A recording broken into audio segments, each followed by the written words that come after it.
Joseph a vu Jésus grandir jour après jour, en sagesse, en taille et en grâce, devant Dieu et devant les hommes.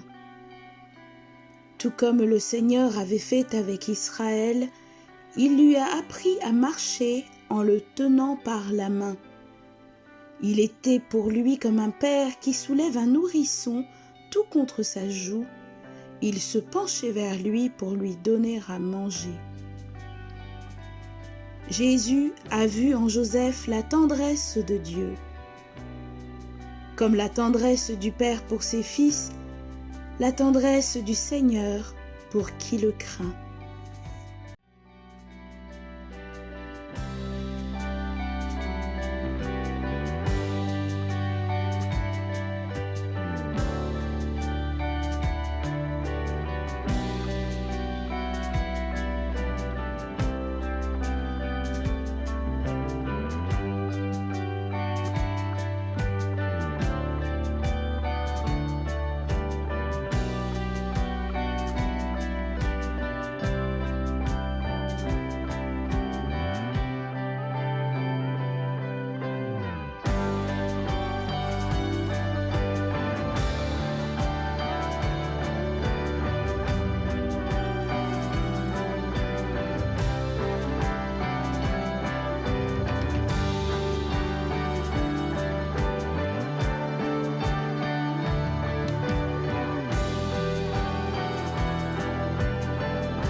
Frères et sœurs en Christ, soyez les bienvenus à cette proposition de la pastorale des jeunes pour le carême 2021. Nous arrivons avec nos préoccupations de la semaine, la pandémie, l'école, les amis, la crise sanitaire, mais nous arrivons aussi avec nos peines et nos joies. Déposons-les un instant, car nous sommes invités pendant 10 minutes à prendre de la hauteur. Oui, l'évangile de ce jour, où on voit Jésus inviter ses amis, 3 disciples, pour monter à la montagne. Le Seigneur nous rassemble et nous invite à venir avec lui sur la montagne de la transfiguration.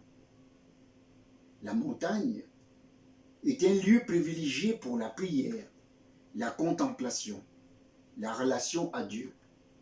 Comme ce temps aussi de carême est un temps privilégié de nos relations, de notre relation à Dieu, de notre relation à nous-mêmes. Qui nous sommes? Que faisons-nous? Mais cette montagne est habitée. Elle est habitée par 2 figures de l'Ancien Testament, Élie et Moïse. La montagne devient là lieu de révélation. Pourquoi lieu de révélation? Parce qu'une fois rassemblé Jésus avec ses amis, ils sont en face d'Élie, Moïse et Jésus.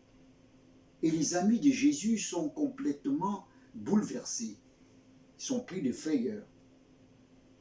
La montagne devient donc lieu de révélation parce que Jésus est transfiguré.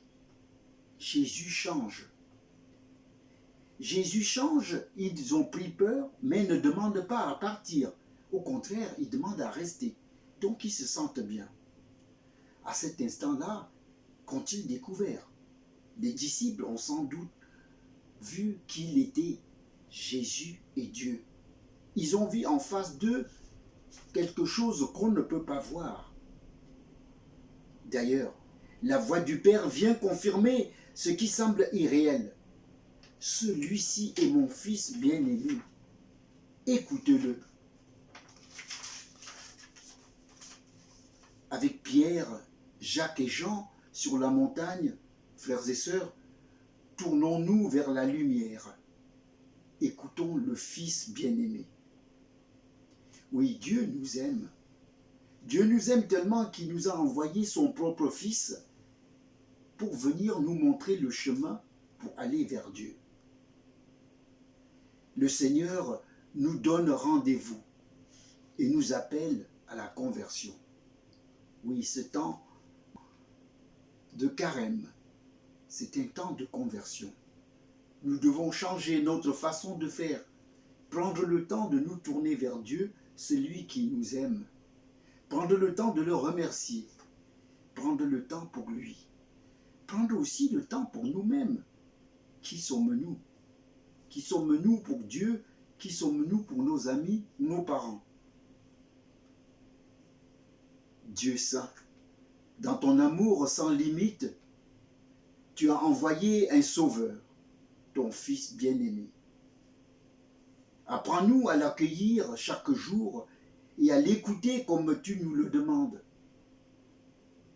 Il a donné sa vie pour nous. Pour nous ont jailli l'esprit et la vie.